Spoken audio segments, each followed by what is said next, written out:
per portare quello che è una riflessione, credo,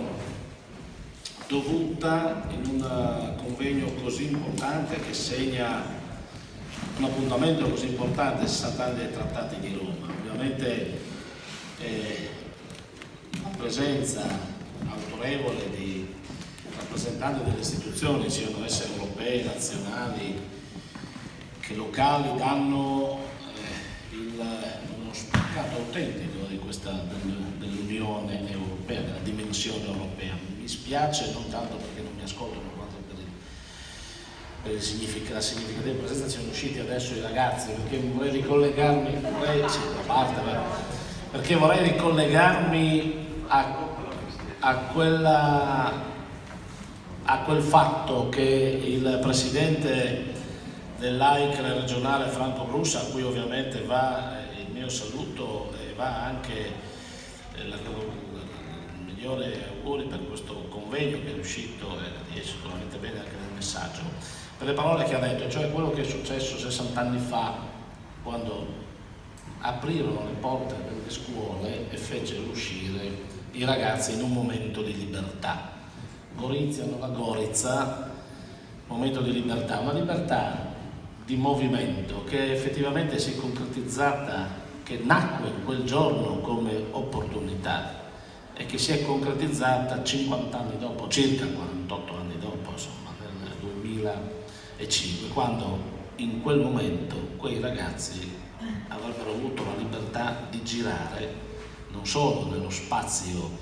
che gli era stato accordato uscendo dalla scuola, ma in uno spazio ben più ampio, quello delle opportunità, delle prospettive, dei GECT, delle collaborazioni, di un percorso, di un processo che è nato in quegli anni. Ecco, forse oggi per una riflessione avremmo dovuto riaprire quelle scuole e forse rimettere alcune barriere, perché c'è un dato, credo, che oggi in qualche modo appartiene a tutti noi, ma non è da tutti noi valutato nel suo reale valore, nella sua reale consistenza. L'abbiamo detto, la dichiarazione di Roma ripete come la costruzione dell'unità europea nasce dalle macerie lasciate nei conflitti mondiali, l'ha detto molto bene nel suo intervento il dottor Zalli. Nasce quasi come un'utopia, insomma, immaginare come una dimensione, uno spazio di paesi che aveva appena sofferto 40-50 milioni di morti, orrori di tutti i tipi,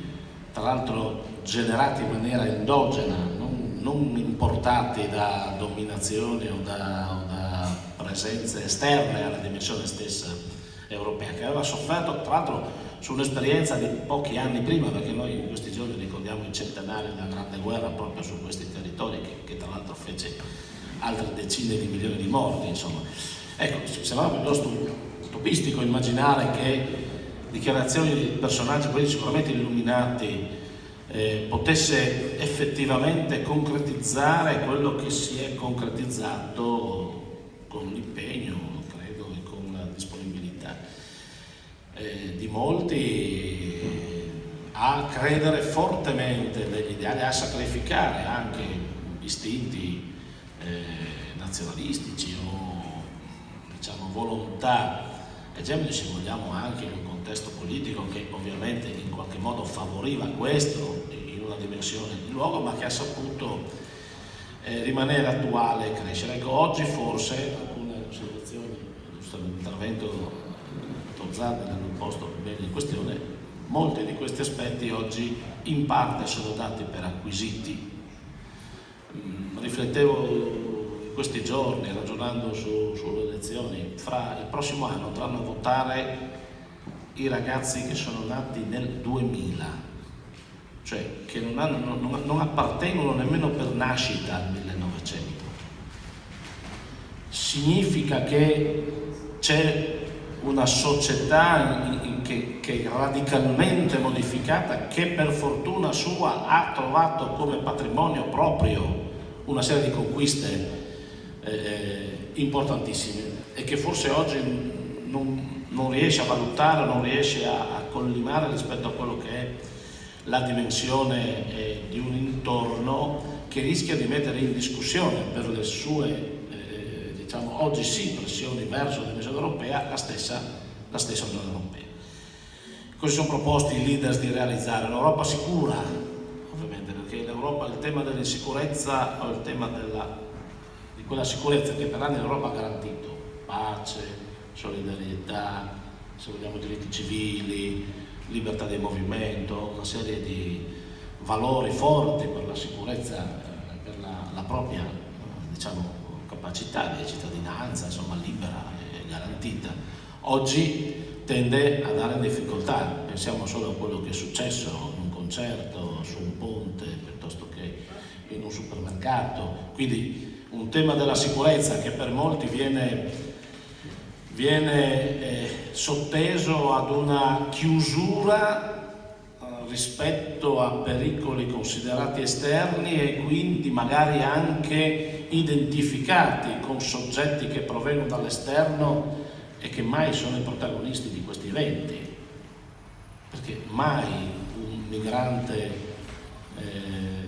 è stato protagonista di uno degli eventi che tristemente andiamo ad elencare. Forse sono proprio figli di un'Europa che non si è posta rispetto a tante azioni, anche quella di una integrazione, di un approfondimento culturale, una partecipazione molto più forte ed importante sulla popolazione. Un'Europa prospera e sostenibile, perché il tema di una Europa che non ha obiettivi e non raggiunge obiettivi in tema di prosperità e in tema anche di sostenibilità della propria prosperità nei termini di un rapporto corretto con l'ambiente, con le dimensioni della vita, evidentemente è un'Europa che rischia di perdere uno dei propri obiettivi fondamentali. L'Europa sociale, nel momento in cui la crisi economica mette in discussione tante conquiste sociali, il lavoro, l'assistenza universale, insomma quello che è un obiettivo in cui questo welfare universale, che è uno degli obiettivi fondamentali dell'Unione Europea. L'Unione Europea si differenzia dalle altre grandi potenze mondiali, dai grandi sistemi mondiali, proprio perché fa del welfare e fa del sociale un pilastro del proprio agire, rispetto sì in un mercato libero, della libera concorrenza, del confronto di un'economia che si confronta, che è globalizzata, ma che dedica una parte importante del proprio risultato nel garantire ai cittadini quello che è un dato di sicurezza sociale. Quindi questo è un altro degli aspetti importanti. E poi un'Europa più forte sulla scena mondiale. Questi sono i 4 obiettivi che sono dati i leader europei con il documento di Roma. L'Europa forte sulla scena mondiale, tra l'altro in questi giorni viene in qualche modo evocata, no? Rispetto ad una posizione un po' diversa americana, del presidente americano, il quale sembra dire arrangiatevi voi con le vostre cose, che io penso intanto ad arrangiarmi per la mia dimensione americana, no? In qualche modo sta rilanciando forse questa idea di una Europa più autosufficiente nel gestirsi sullo scenario mondiale, ma non può essere diversamente, perché non può essere in altro modo l'agire della dimensione europea nel confronto di quelle che sono una serie di condizioni, situazioni e anche presenze che un continente che vanta appunto giustamente dei numeri, quale prima potenza economica, 500 milioni di persone, eccetera, eccetera, quindi una serie di importanti, deve necessariamente non imporre, perché non potrà mai agire con politiche aggressive, ma deve cercare di far nascere, condividere e forse anche portare nell'esperienza di paesi anche a noi molto vicini. Pensiamo alla necessità che l'Europa ha di intervenire sulla dimensione ad esempio della migrazione nei luoghi di origine prima che sulle sponde di arrivo. Attraverso politiche, devono essere politiche di cooperazione, politiche di stabilizzazione, politiche di presenza, politiche attraverso di relazioni, cioè quello che l'Europa ha e che non può necessariamente delegare, credo, come purtroppo è stato fatto per anni, agli interventi poi di scenario mondiale con ovviamente altre forme di interesse che interagiscono anche negli scacchieri, nelle soluzioni o nelle ipotesi di soluzioni delle crisi. Abbiamo visto, non voglio criticare, ma abbiamo visto cosa significa immaginare il modello di democrazia applicato a paesi che della democrazia, per la loro struttura, dimensione sociale, forse del modello di democrazia che noi pensiamo di importare tout court, esattamente come a casa nostra, forse difficilmente riescono a farsene qualcosa, se non quello di creare ovviamente condizioni di ulteriore disgregazione sociale e quindi generazione di quei fenomeni che poi tutti noi abbiamo visto, per cui una volta abbiamo sostenuto una corrente, una volta dopo l'altra, prima la primavera araba, poi abbiamo sostenuto altri passaggi, poi la riaffermazione di condizioni di governabilità e stabilità, quindi con una azione che forse prevedeva una necessaria, più attenta e più strutturata presenza della dimensione europea, della esperienza europea e anche della vicinanza europea rispetto ad alcune dimensioni. Quindi i trattati di Roma rilanciano sicuramente un tema importante. In questo entro in quello che è il mio ruolo per il quale oggi sono chiamato qui, cioè essere membro del Comitato delle Regioni, perché molto abbiamo parlato anche delle relazioni e ci siamo fermati sempre molto all'Unione Europea e gli Stati membri. Un paradigma che ovviamente è oggi fondamentale perché è come funziona di fatto l'Unione Europea oggi, però ecco, il Trattato di Maastricht 25 anni fa, quando affrontò il tema della Unione Europea, cioè del passaggio tra la Comunità Economica Europea all'Unione Europea, ecco, vedeva probabilmente in quel momento una necessità, la necessità di attribuire la cittadinanza europea, perché Maastricht dice quello, dice si forma una Unione Europea, c'è l'istituzione della cittadinanza europea, e allora quell'Europa come istituzione più alta, che fa della sussidiarietà, cioè della stratificazione, delle responsabilità, delle partecipazioni a tutti i livelli, soprattutto a livello del cittadino europeo, perché passiamo da una visione di comunità, di interessi economici prevalentemente nazionali, ad una necessità di visione di una dimensione europea che si preparava di un allargamento importante, fissando dei principi: la cittadinanza europea, l'Europa delle regioni, delle comunità, delle città, dei cittadini, delle diversità, è l'Europa delle tante comunità locali, è l'Europa delle tante originalità locali, dei tanti modelli di sviluppo locale, delle tante opportunità locali diverse fra loro e che devono suonare, cercare di suonare poi un'unica musica, un unico spartito, interpretare un unico spartito che è quello della dimensione unitaria. In questo senso quindi Maastricht fissava i termini appunto della forte spinta all'esaltazione o comunque alla valorizzazione della dimensione locale dell'Europa. Il Comitato delle Regioni nasce come istituzione di rappresentanza proprio e di consultazione permanente e di partecipazione permanente della dimensione locale verso e con le istituzioni europee, fino a quel punto nazionali. Il rafforzamento del Parlamento europeo quale istituzione politica vera di rappresentanza della cittadinanza dei cittadini europei, e in questo senso quindi il processo vero di integrazione, cioè un processo dove tutti i cittadini europei si sentono partecipi dell'Unione Europea, cittadini dell'Europa e partecipi dell'Unione Europea, con gli Stati che non si ritirano dalla loro funzione, ma svolgono le funzioni che competono ovviamente alla organizzazione di uno Stato, che non è quella necessariamente di assicurare l'applicazione dei principi europei anche nella dimensione locale, anche nelle comunità locali, anche nei processi appunto di valorizzazione, costruzione dell'identità, delle culture, della formazione di contatto. Ecco, Il Comitato quindi cosa sottolinea in questo 60° anniversario? Sottolinea proprio il fatto che oggi, in una dimensione di 28 ancora per qualche tempo, 27 stati, fra loro disomogenei, ricordiamo che noi abbiamo degli stati nazionali che sono ben più piccoli o di ordini di volte più piccoli di regioni europee. Cioè la Lombardia se dovessimo fare una classifica, sarebbe il 10° stato europeo, per non parlare dei land tedeschi. Quindi in una Europa che vede anche gli stati, però Malta conta tanto quanto la Germania nel dibattito, nei processi Quindi in una disomogeneità di relazioni, di rapporti, la necessità di ricomprendere il tutto in questa logica che riesca a valorizzare molto di più il rapporto locale, il rapporto diretto, il rapporto e la crescita vera del sentimento europeo. Io credo questo sia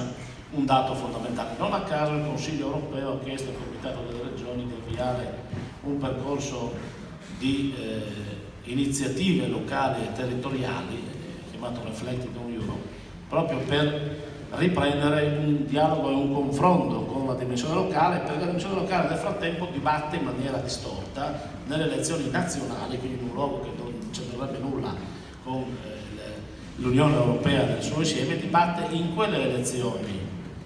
il fatto di essere ancora europei o non essere europei, scaricando spesso su questioni che sono prettamente nazionali il significato positivo o negativo dell'Europa, dove spesso l'Europa non c'entra assolutamente niente. Perché questo è, perché poi ovviamente la dimensione nazionale cerca di scaricare ciò che non funziona sull'Europa e accaparrarsi ciò che funziona come una capacità nazionale di agire, e in questo senso creando ancora più confusione, eccetera. Quindi il tema importante è sicuramente quello di riuscire a stimolare nella partecipazione dei livelli complessivi questa attuazione vera della sussidiarietà, del multilevel governance, tutti argomenti che fanno parte del dibattito quotidiano, ma che poi di fatto nell'applicazione sono ben distanti dall'essere stati. Vedo il sindaco Onsen che fa parte dell'organizzazione Covenant of Mention, cioè il tema dell'agenda urbana, dove potremo risolvere i problemi che abbiamo citato prima, il welfare, il lavoro, l'istruzione, se non nell'azione forte della dimensione locale, delle città, delle regioni, in una capacità di agire, di gestire nei termini più diretti locali le risorse europee. Pensiamo che lo possiamo fare attraverso i piani nazionali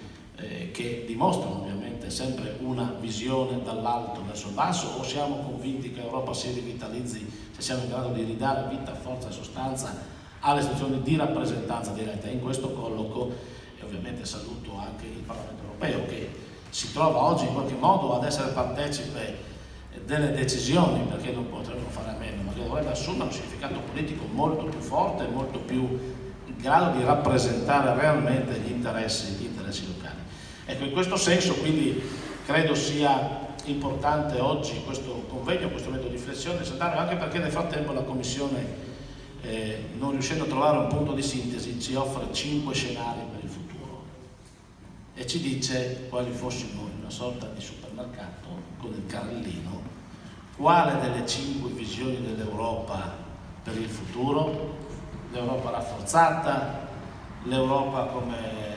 federazione di stati membri, l'Europa a più basso livello, l'Europa. Ecco, io credo che se dalla Commissione europea ci mandano non un'idea, ma ci mandano 5 possibilità, io credo che dobbiamo rimpossessarci rapidamente e fortemente del pensiero europeo dalla base ed elaborare rapidamente quella che vuole essere la proposta vera,